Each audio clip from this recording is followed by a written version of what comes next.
નમસ્કાર. શું તમને ખબર છે કે આગલા વિડીયોમાં આપણે જે કોણ માપક બનાવતા શીખ્યા એ આપણે આટલી ચોકસાઈથી શેની મદદથી બનાવી શક્યા હશે? ખૂણાના દ્વિભાજકની મદદથી. દ્વિભાજક ફક્ત ખૂણાને બે સરખા હિસ્સામાં વહેંચતું જ નથી, પરંતુ તેના વડે આપણે ચોક્કસ માપવાળું ખૂણાના અંશ માપ સાથેનું કોણ માપક એકદમ સરળતાથી બનાવી લીધું. મિત્રો, દ્વિભાજક એ ભૂમિતિનો અત્યંત મહત્વપૂર્ણ ખ્યાલ છે જે આગલા ધોરણોમાં આપ સૌને કામમાં આવવાનો છે. તો ચાલો સમજીએ આ દ્વિભાજક શું છે. તો મિત્રો, આપણે ભણી રહ્યા છીએ ધોરણ 6 નું ગણિત પ્રકરણ નંબર 2 રેખાઓ અને ખૂણાઓ, અને આજનો આપણો ટોપિક છે ખૂણાનું દ્વિભાજક. મિત્રો, આવા વિડીયો બનાવવામાં અને આપ સુધી પહોંચાડવામાં ખૂબ જ મહેનત અને સમય લાગતો હોય છે. તો અમારું પ્રોત્સાહન વધારવા માટે વિડીયોને પ્લીઝ લાઈક કરી દેજો, ચેનલને સબસ્ક્રાઇબ કરી દેજો અને મિત્રો સાથે શેર કરી દેજો. તો ચાલો સમજીએ ખૂણાનું દ્વિભાજક. દ્વિભાજક, જેને ઇંગ્લિશમાં બાયસેક્ટર કહેવામાં આવે છે, દ્વિભાજક શબ્દના બે ભાગ કરતા આપણને બે શબ્દ મળે છે, દ્વિ અને ભાજક. દ્વિનો અર્થ થાય છે બે અને ભાજકનો અર્થ થાય છે ભાગ કરનાર. તો આપણે અહીં જોઈ શકીએ છીએ કે આ એક 180 અંશનું સરળ કોણ છે અને આ કિરણ 180 અંશના ખૂણાને બે સરખા ભાગમાં વહેંચે છે અને આપણને મળે છે 90 અંશના બે ખૂણા.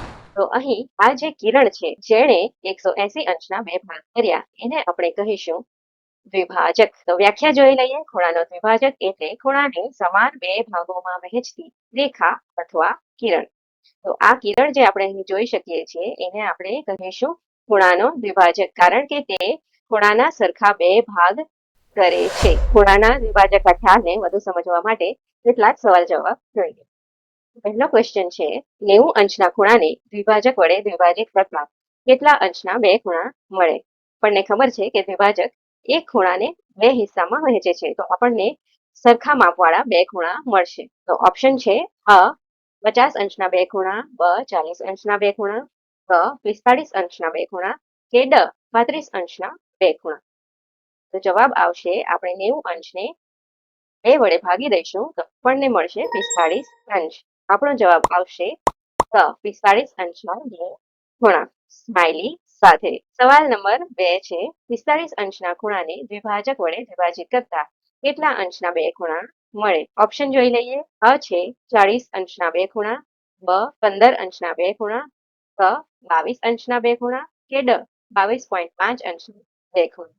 તો આનો જવાબ મેળવવા માટે આપણે શું કરીશું? 45 ભાગ્યા 2 કરીશું. આ ક્વેશ્ચનનો જવાબ આપણને મળશે ઓપ્શન ડ 22.5 અંશના બે ખૂણા. આવી ગયું આપણું સ્માઇલી. તો ચાલો જોઈએ નેક્સ્ટ ક્વેશ્ચન. હવે છે ક્વેશ્ચન નંબર 3.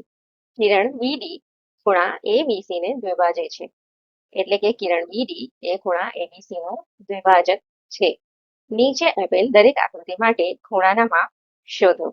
અહીં આપણને એક સવાલમાં 3 ખૂણાના માપ પૂછેલા છે. આ ખૂણાની આગળ એમ લખેલો હોય એનો મતલબ થાય માપ ખૂણો એબીસી, એટલે કે એબીસી ખૂણાનું માપ આપણે શોધવાનું છે.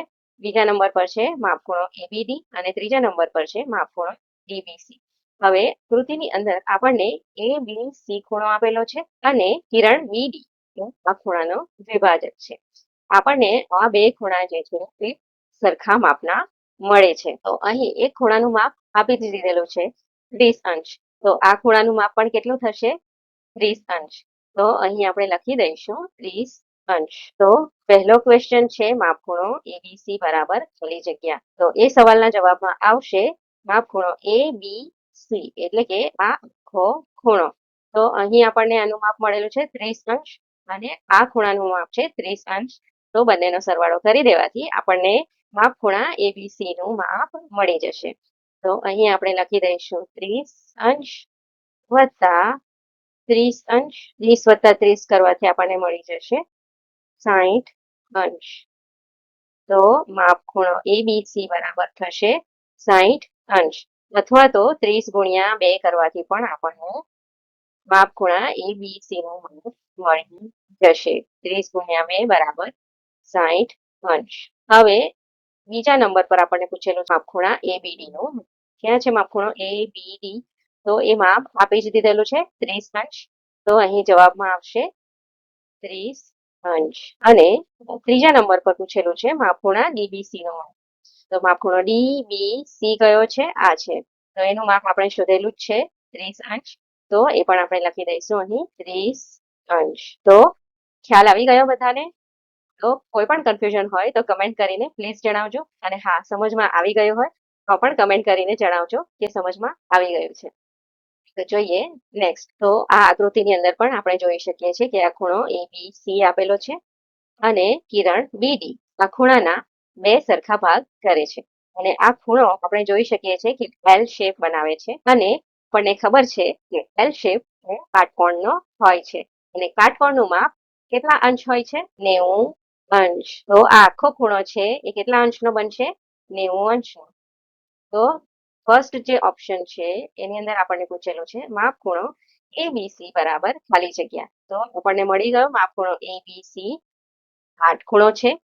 તો કાટકોણનું માપ 90 અંશ હોય છે, તેથી આનો જવાબ આવશે 90 અંશ. હવે બીજા ઓપ્શનમાં પૂછેલું છે માપ ખૂણો ABD નું માપ. માપ ખૂણો ABD એટલે કે 90 અંશનો અડધો ખૂણો. તો એ માપ શોધવા માટે આપણે શું કરીશું?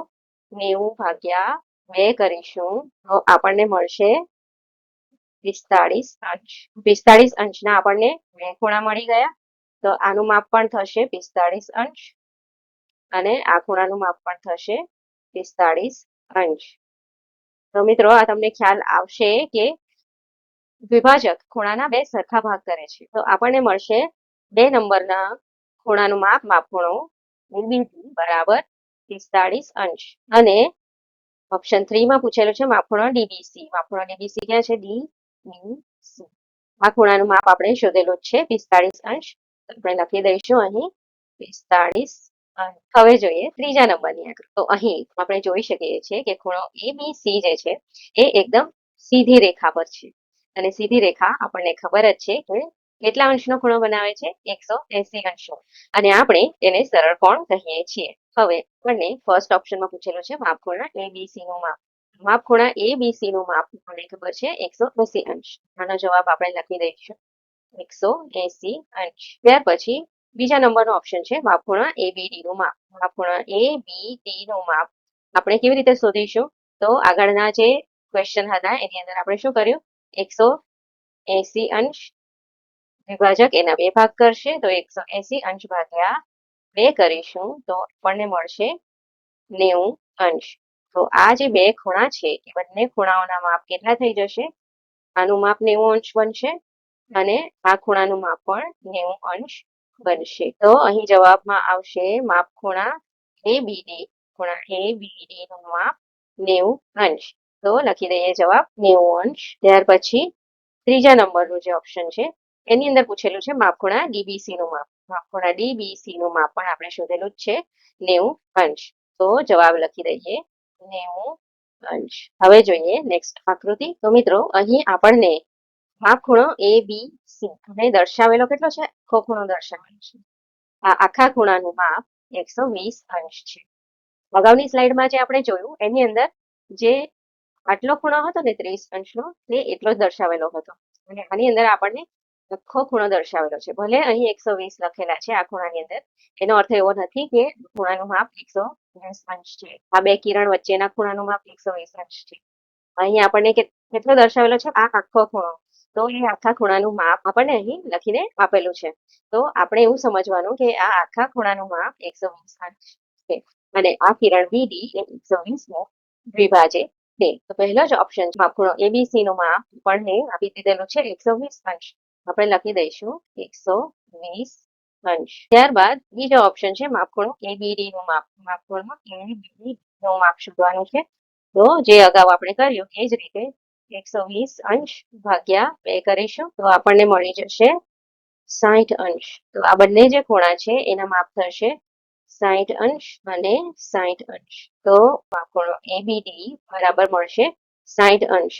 આપણે લખી દઈએ અને જવાબ 60 અંશ. ત્યાર પછી ઓપ્શન 3 માં પણ શું આવશે? માપ ખૂણો DBC નું માપ 60 અંશ. તો લખી દઈએ જવાબ. તો મિત્રો, આશા રાખું છું કે આ વિડીયોમાં આપેલી સમજૂતી આપ સૌને સમજમાં આવી ગઈ હશે. અને જો કોઈ કન્ફ્યુઝન હજી પણ બાકી રહી ગઈ હોય તો કમેન્ટ કરીને જરૂર જણાવશો. અને વિડીયો કેવો લાગ્યો એ પણ કમેન્ટ કરીને જણાવશો. મિત્રો, લાઈક કરવાના કોઈ પૈસા લાગતા નથી, તો પ્લીઝ વિડીયોને લાઈક કરી દેજો અને ચેનલને સબસ્ક્રાઇબ પણ કરી દેજો. તેમજ મિત્રો સાથે ફટાફટ શેર કરી દેજો, જેથી વધુમાં વધુ લોકો સુધી આ વિડીયો પહોંચી શકે. તો મળીએ નેક્સ્ટ વિડીયોમાં. Thank you.